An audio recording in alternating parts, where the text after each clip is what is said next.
Soos in die res van die gedeeltes wat ons in Openbaring gelees het, Openbaring 12, 13, Openbaring 4, Openbaring 2, 1, waar Jesus vir ons uitgebeeld word hoe hy lyk, Openbaring 4, waar ons die troonkamer van God sien, Openbaring 5, Christus die lam, Openbaring 6, die erediens wat gehou word vir die lam van God, Openbaring 7, waar die menigte van God opdaag, sy weermag met palmtakke en die Here loof en prys.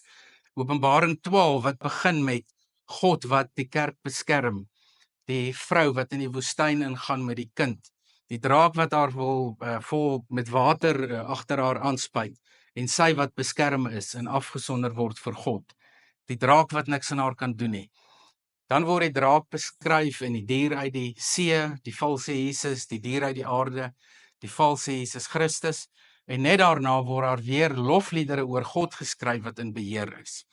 Hier vind ons weer dieselfde patroon, en dis 'n patroon wat ons in Openbaring moet raak sien. Min mense sien dit raak, want hulle lees net die sensasie. So wat ons hier weer lees, as Openbaring 18 begin, en die val van Babylon aankondig, dan word daar gesê dat God se engel praat oor die val van Babylon wat sal plaasvind. Die oordeel wat vas is, die geveg wat eintlik verby is, en Christus wat al reeds aan die kruis oorwin het. Daarna word die val van Babylon beskryf. En soos die res van die gedeeltes wat gaan oor die vyand en die boosheid en die sonde, word hierdie gedeelte oor die val van Babylon afgesluit in hoofstuk 19 vers 1 tot 4, waar almal weer die lof van die Here besing, omdat hy oorwin het oor hierdie sedelose vrou. Nou die prostituut, soos in baie vertalings staan, van Babylon, of die hoer van Babylon, soos in die ouer vertaling staan, gaan terug na die Ou Testamente, waar die volk van God hoereer het met die afgode. Julle sal die Ou Testament gedeeltes onthou, waar staan, julle was ontrou aan die Here. Julle het ondertrou met die ander nasies. Een van die profete sê, julle was soos 'n jong dogtertjie wat die Here groot gemaak het, maar toe het jy gegaan en gaan hoereer. Hosea leer ons dit. So in die Ou Testament is dit baie bekend dat daar geestelike ontrouheid plaasvind en dat dit so kras uitgedruk word en vergelyk word met 'n prostituut. So intens is dit vir die Here wanneer sy kinders met ander gelowe meng. Wanneer sy kinders nie net aan hom alleen vashou nie. Nou, ons kan sien dat hierdie al 1000 voor Christus begin het, die profete daaroor gepraat, en 700 voor Christus, 500 voor Christus, tot Maleagi, die laaste boek, praat van egskeiding, wat gaan oor die volk wat eintlik met die Here skei, wat nie aan hom verbind wil wees nie. Dit kom duisende jare. En hier in 96 na Christus word dit weer beskryf, dat daar 'n klomp mense is wat hierdie prostituut volg. Isebel van Openbaring 2 vers 20, wat die mense verlei, die mense wat haar volg, in al die onsedelikheid. So ons leer hier in Openbaring 18, dat hier in die eerste plek 'n baie groot waarskuwing is vir God se kinders. Jou oë moet oop wees vir hoe fyn hierdie misleiding is, want hierdie vrou ry op 'n dier, 'n rooi dier, wat presies dieselfde lyk, soos die dier wat uit die see uitkom. Met ander woorde, die naapery van die duiwel gaan voort. Dis 'n voortsetting van die naaping wat ons vind in Openbaring 12 en 13. Want die duiwel het geen kreatiwiteit nie, hy is glad nie kreatief nie. So al wat hy kan doen is, hy kan die Here naboots. En hierdie vrou is dan deel van die goddelike valse drie-eenheid, een van die werktuie wat 'n funksie het om mense te verlei. En die hoer van Babylon is natuurlik Rome self. Die vroeë Christene het geweet dat Babylon die plek is waartoe Israel weggevoer was en dat dit 'n goddelose plek was. En wanneer daar in die Nuwe Testament van Babylon gepraat word, weet hulle presies waaroor dit gaan. Wanneer ons lees hier in Openbaring 18 van die hoer van Babylon, dan weet ons, dit is Rome. Rome het baie afgode gehad. Hulle het keisers aanbid. Julle kan lees hier van die verskillende konings, dan sê hulle 5 het tot 'n val gekom, daar in hoofstuk vers 10 en hoofstuk 17, en dan word daar gepraat van 'n 6de, 7de, 8ste. So hulle het probeer om al die keisers se name te onthou. Want al hierdie keisers het mense mislei. Hierdie vrou, hierdie stad Rome, het die bloed van die martelaar laat vloei. In die Kolosseum is mense doodgemaak. Hulle het nie geskroom om Christene in die Kolosseum in te jaag, waar hulle wreedaardig vermoor was tot die vermaak van die keiser en almal in Rome nie. Hierdie vrou het op haar voorkop 'n naam gehad. So nou moet julle besef hoe belangrik dit is, die voorkop en die merk. God merk sy kinders in Openbaring 7. Ons lees later in Openbaring 14, hy merk weer sy kinders op hulle voorkoppe. Die dier merk mense op die voorkoppe. En nou sien ons dat hierdie vrou het ook op haar voorkop 'n naam gehad. Babylon die Grote, die moeder van die prostituie en van al die afskuwelike van die aarde. Eenvoudige verstaan hiervan is dat in die antieke tyd het prostituie op hulle voorkoppe iets gehad wat gesê het dat hulle prostituie is, om hulle uit te ken. En sy daai merk. Nou ons weet dat die merk op die voorkop denkvermoë is en merk op die regterhand werksvermoë is. Dis nie chips en kredietkaarte en goedjies wat ingespuit word in barcodes. Dit gaan oor werksvermoë. En dit gaan oor denkpatrone. En as jy gaan kyk na vandag se tyd, hoe mense meng met die goddelose wêreld, want dit is wat ons in die boodskap hiervan moet verstaan. Daar is 'n moeilike onderskeid tussen baie Christene en die wêreld. 'n Moeilike onderskeid. Jy sukkel om die onderskeid raak te sien. Want baie Christene staan met hulle een voet in die geloof, maar hulle ander voet staan hulle in die wêreld.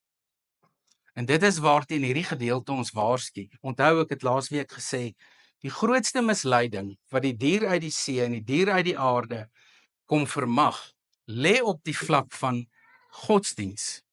Godsdiens is die plek van misleiding. Dis daar waar wonderwerke plaasvind, dis daar waar tekens plaasvind, dis daar waar mense fenomenale preke en teachings gee, en mense wat agter dit aanhardloop. Maar die misleiding lê op die vlak van godsdiens. Daarom kan godsdiens gevaarlik wees. Godsdiens is gevaarlik. Want wanneer ons godsdiens sien soos 'n religion of soos 'n religie, dan beteken dit ons sien onsself eintlik maar deel van 'n klomp ander gelowe. Dan is ons daai tipiese mense wat die wêreld navolg en sê, jy moet 'n gebalanseerde lewe hê. Jy moet tyd met jou gesin spandeer, by jou werk spandeer, jy moet 'n stokperdjie hê, jy moet iets leer en dan moet jy plek hê vir jou kerk. En in die wêreld is 'n gebalanseerde lewe waar die kerk een deel van jou lewe is. Wanneer jy die lam volg in Openbaring, dan is God op die troon, die lam en die Heilige Gees die sentrum waar rondom jou lewe draai. En van daar af leef jy in die werk, in die wêreld, in die kerk en oral. Maar jou verhouding met God is jou primêre funksie. Alles wat ons doen, moet ons dan vra, is hierdie vir God aanneemlik wat ek doen? 'n Paar 100 jaar terug was 'n boekie geskryf, In His Footsteps. En die pastoor beskryf, of die kerkleier beskryf, hy het een hand in sy studeerkamer gesit en werk. En hy hoor 'n klop aan die deur, en toe hy die deur oopmaak, toe staan daar 'n gehawende man. En die man vra toe vir hom of hy hom kan help, want die mense waar hy oral in die deure geklop het gesê hy is die kerkleier. Maar hy wil net by hom hoor of hy kan geld leen, want sy dogter het hy lanklaas gesien. Hy wil net graag by sy dogter uitkom. En hy het alles verloor wat hy het. En tipies wat gebeur oor die algemeen is, die kerkleier sê vir hom, ons kan jou nie eintlik nou help nie, maar my hele gemeente is hier. Gaan klop aan hulle deure, ek waarborg jou, hulle sal jou help. En hierdie man sê toe, ek was klaar by hulle almal, maar hulle het my na jou toe gestuur. Die Sondag toe die kerkleier preek, toe sien hy die man kom ingestap. En hulle was besig om 'n gewone kerkliedjie te sing. En hy het ingestap en voor in die gemeente gestaan en gesê, julle het hierdie kerkliedjie gesing, Maar die afgelope week was ek by julle almal. Niemand wou my help nie. My dogter is ver, ek wil haar graag sien. Ek het alles verloor wat ek het. En net daartoe sak die manne mekaar. En hulle vat hom toe na die konsistorie toe en hulle begin met hom gesels en die man is dodelik siek. Hulle kry die dokters. Op die eind toe gaan lê hy in die kerkleier se huis en daar het hy toe gesterf later. Terwyl hulle met hom gepraat het hulle op sy dogter se nommer afgekom en hulle het haar in die hande gekry. En die versoek wat hy gehad het is dat daar geld is dat hy haar kan sien en hulle laat haar toe kom te laat vir haar pa wat gesterf het. Dit het die kerk so aangegryp dat hulle so agterloosig was dat hulle begin het met what would Jesus do? En die kerkleier het gesê van nou af gaan ons dit doen. Alles wat jy doen, gaan jy vra what would Jesus do? Later het die kerke bandjies begin en almal dra die bandjies what would Jesus do? Sê hulle wat sal Jesus doen as ek nou daar in die kroeg is of as ek nou daar is of as ek nou daar is? Wat sal Jesus doen? Maar dit was nie wat hulle gesê het nie. Hierdie kerk het gesê, wat gaan Jesus doen as hy jou sien? Wat gaan hy doen as hy jou sien met dit waarmee jy besig is? Dit is wat what would Jesus do oor gaan. En dit help ons om te onderskei tussen om 'n gelowige te wees en iemand wat sê ek is ernstig om te weet wat Jesus gaan sê as hy my sien. Want daar's 'n groot onderskeid tussen 'n bandjiedraer en tussen iemand wat meer bekommerd is oor God wat kyk na hulle optrede. Want in jou dade sal jy weet of jy 'n kind van God is. Hoe jy praat, hoe jy dink, hoe jou wêreldbeeld lyk, hoe jou lewensuitkyk is. Hoe jy mense hanteer wat swaar kry, hoe jy mense hanteer wat teen jou fouteer. Hoe jy mense hanteer wat jou vervolg. Alles sal wys of jy bekommerd is oor die vraag, wat sal Jesus doen as hy my sien? Hierdie vrou gaan saai natuurlik verwoesting. En almal volg hierdie vrou. Intussen is hy dronk van die bloed van die heiliges en die getuienis van Jesus, die Kolosseum waar hulle dood is. Maar almal loop agteraan. Dis verleidelik. Onreinheid, onsedelikheid, geldbeheptheid. Want dit gaan hier in Rome natuurlik oor die besigheidsmanne, die sakemanne wat so behep was met hulle rykdomme. Iemand skryf in 'n kommentaar dat Rome 30 miljoen denarii, daai geldeenheid van hulle, soms ingebring het. Nou dit is een van daai geldeenhede, is 'n jaar se salaris. 30 miljoen van daai was hulle omset per jaar. So almal het deur Rome kom werk. Indië, China, al die gesteentes was soontoe gevat. Al die juwele. En baie van dit was afgeneem by mense. Hulle het nie eens onderhandel nie. En wanneer hierdie stad tot 'n val kom, dan begin almal treur. Dan begin almal huil. Want nou verloor hulle alles. Hierdie dier, hierdie vrou, het krag gehad om die mense mee teen oorlog te voer. Ons lees dan in hoofstuk 18 dat daar 2 stemme was. Die eerste stem waarvan ons gelees het, geval het Babylon. Hierdie vrou op hierdie dier met al hierdie koppe en al hierdie horings wat gaan oor heerskappy en mag en oorlog, het geval. Lees ons in hoofstuk 18. So weer eens moet ons besef, dit word beskryf, maar hulle toestand, hulle einde, word ook beskryf. Met ander woorde, hulle het geen krag en mag teen God nie. Die tweede stem sê, gaan uit haar uit my volk. Moenie in hierdie nes betrokke wees nie. Moenie meng met al hierdie vreemde dinge nie. Moenie jouself op verkeerde maniere verryk. Moenie jouself verryk deur ander te benadeel nie. Doen jou dinge volgens wat die Here sê. Moenie betrokke wees by die onsedelikheid nie. Moenie betrokke wees deur jou te verlekker as mense swaar kry nie.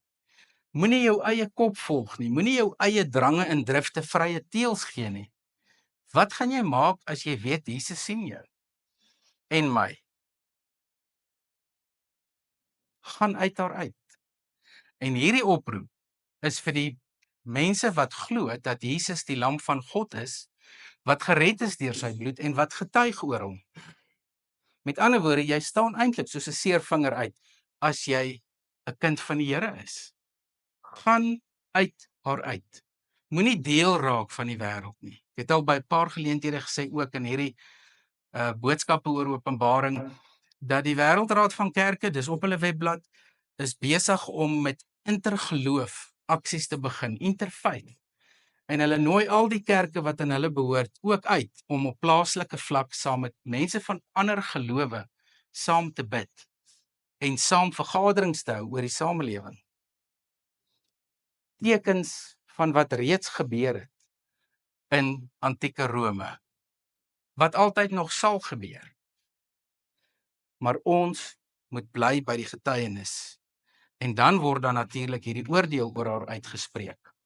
Die konings van die aarde verloor alles as Babylon val. Hulle verloor hulle mag, hulle verloor hulle regeringsmag. Hulle het niks oor nie. Die sakemanne verloor alles. Die oreerders verloor alles. Die mense wat oorspel verloor alles. Die seemanne verloor alles. Die oomblik as hierdie goddelose stad val. En ons moet weet dat die goddelose stad geval het. Rome, 400 iets in die 60-70 na Christus het Rome geval oor 3 goed. Die eerste een is ekonomiese probleme. Die tweede een is politieke onstabiliteit. En die derde een is klein groepies mense het van verskillende plekke af ingestroom en die Romeinse mense kon hulle nie uithou nie. En oor 'n paar honderd jaar het hulle tot 'n val gekom. Geen mag kan staande bly teen God nie. Geen land kan staande bly nie. Hulle mag kom en gaan. En so sal ons ook besef, as dit tot ons deurdring, dat die goddeloosheid van die wêreld klaar geval het. Hoe belaglik dit is, dat ons eintlik daarin deelneem. Want dit is wat moet insink by ons. Die goddeloosheid het nie meer mag nie, hulle het klaar geval. So moenie jouself verneder as mens en Christen, jouself so laat verlaag om deel te neem daaraan nie. Dan lees ons 2 groot uitsprake van ellende. Die konings is die eerste een wat sê, ellende, nou kom die konings wat so behep was met hierdie en hulle sê vir Babylon, ellende groot stad, binne 'n oomblik het jou oordeel aangebreek. Die handelaars, die sakemanne sê dieselfde, ellende vir die groot stad, het net ewe skielik aangebreek. Die skeepmense, die ouens wat met bote handel gedryf het, sê dieselfde, ellende. Die groot stad deur wie se skatte almal wat skepe op see besit het, ryk geword. In 'n oogwink is dit alles weg. Paulus sê, moenie jou oë hier op aarde hou nie. Hierdie goed gaan weg. Rig jou gedagtes daarbo waar God is, waar dinge ewig is en ewig bly.